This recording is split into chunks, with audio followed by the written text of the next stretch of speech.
My name is Dan Jentzen. I'm a professional lighting designer and a teacher here at BAA. I teach lighting design, and I also do lighting design out there in the community and in theaters here too. When we set about creating the lighting for a show, the first thing we need to know is what the theater is, and so BAA, that's our black box. And we need to know, in particular, where you can put the lights and where you can't put them, and that limits all of your choices. And then you need to know about what the show is. You need to think about what kind of lighting you want, and you need to specify what kind of equipment you want. Now, all of these shows are planned months in advance, and you think about the show, and you're going to need to order all of the equipment you want, and you're going to need to budget it, you're going to need to set it up, and a crew is going to have to set it up. So you need to know exactly what you want in advance. And we choose lights based on how big their beam spread is, what the quality of light is, and how much that light spreads out. And we measure that in degrees, 5 degrees, 10 degrees, 19, 26, 36, 50, 75, and 90. And all of those are different choices for beam spreads, and we have to choose all that months in advance when we do a show. And what we're talking about is how you calculate all of those things when you're going to be doing a show. How do we do that? We use this drafting program called Vectorworks. It's used mostly by architects. It's used internationally.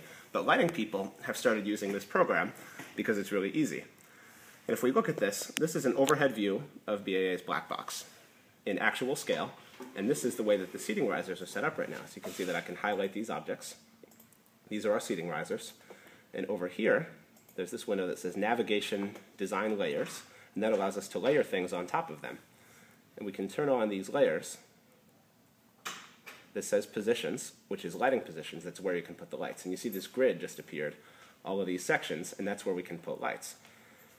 And if you turn on this layer, which says Lights, the final product is a drawing that shows exactly where the lights go and exactly what type each one of them are. You can see that this guy here is a 50-degree beam spread light, which means that its beam is going to behave in a certain way.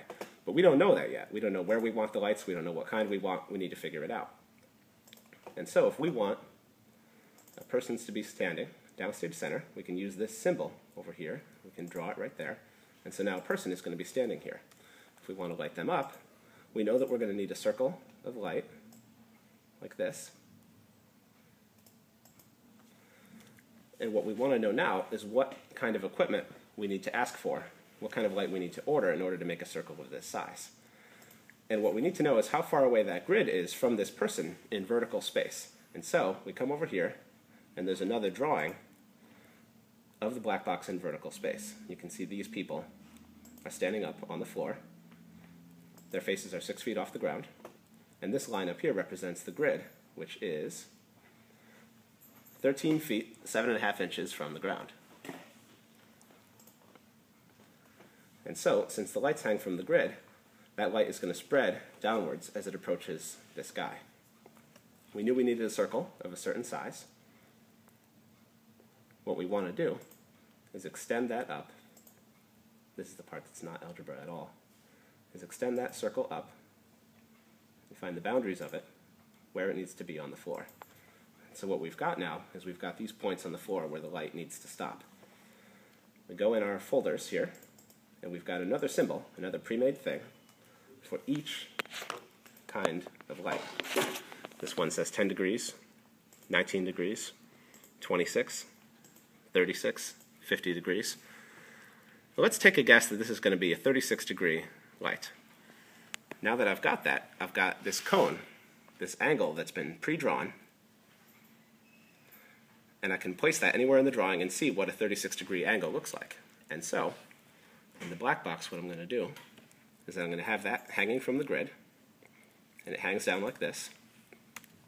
And we can see in our side view of the space, these green lines represent the beam of light, and it looks like they stop right around where we wanted them to. So it looks like 36 degrees is going to be a pretty good choice. So now, we follow our line back down to the overhead view, and we're going to want a 36-degree light somewhere hanging above this guy. Now we can only put it on the grid, of course, but we can get pretty close to where he's going to stand. So we go in our other folders and we find an actual drafting symbol for a 36-degree light, and we can put it on the grid almost right over his head and point it towards him and place it. And now that's a 36-degree light that we're going to hang right there. And then in the black box we do this 100 or 110 times for every single light that we want for a show. In professional shows, they'll do this thousands of times for every single light, and they'll figure out exactly what kind of equipment they want. And now we can order these things in advance, and we already know when we arrive in the theater that that light is going to do exactly what we want it to do.